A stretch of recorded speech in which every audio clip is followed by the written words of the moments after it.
पुरानी हवेली शहर से दूर एक सुनसान इलाके में खड़ी थी, जहां लोग दिन के वक्त भी गुजरना पसंद नहीं करते थे।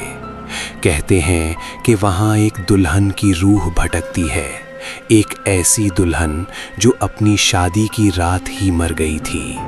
कहानी कुछ यूं है कि आयशा नाम की लड़की की शादी बहुत धूमधाम से हुई थी।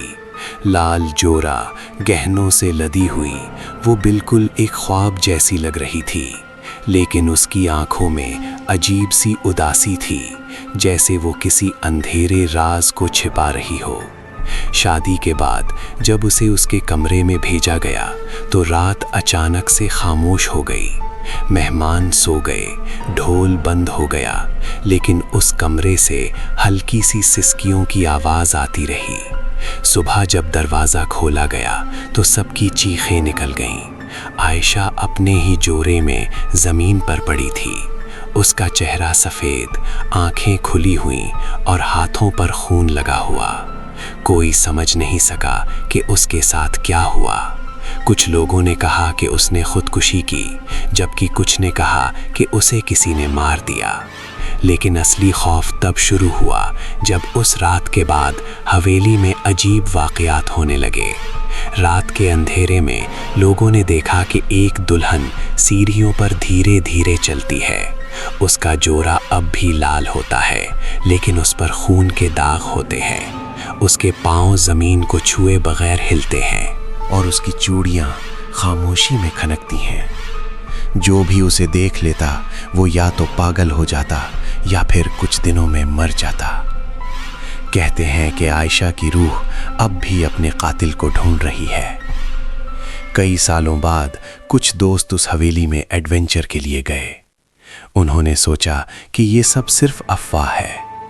रात के 12 बजे जब वो हंसते बोलते अंदर गए तो अचानक हवा ठंडी हो गई।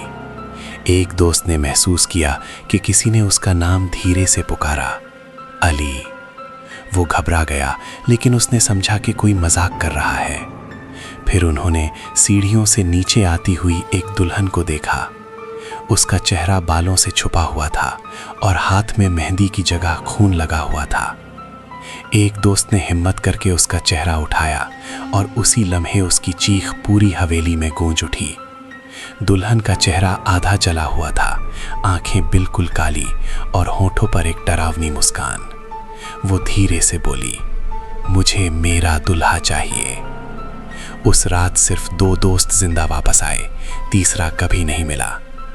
आज भी लोग कहते हैं कि अगर रात के 12 बजे उस हवेली के पास से गुजरो तो एक दुल्हन सड़क के किनारे खड़ी नजर आती है। वो लिफ्ट मांगती है, अगर कोई रोक ले तो वो चुपचाप गाड़ी में बैठ जाती है। लेकिन जैसे ही ड्राइवर उसका चेहरा देखता है, उसकी जिंदगी वहीं खत्म हो जाती है, क्योंकि वो दुल्हन अब भी जिंदा नहीं बल्कि इंतजार में है अपनी अधूरी शादी को पूरा करने के लिए।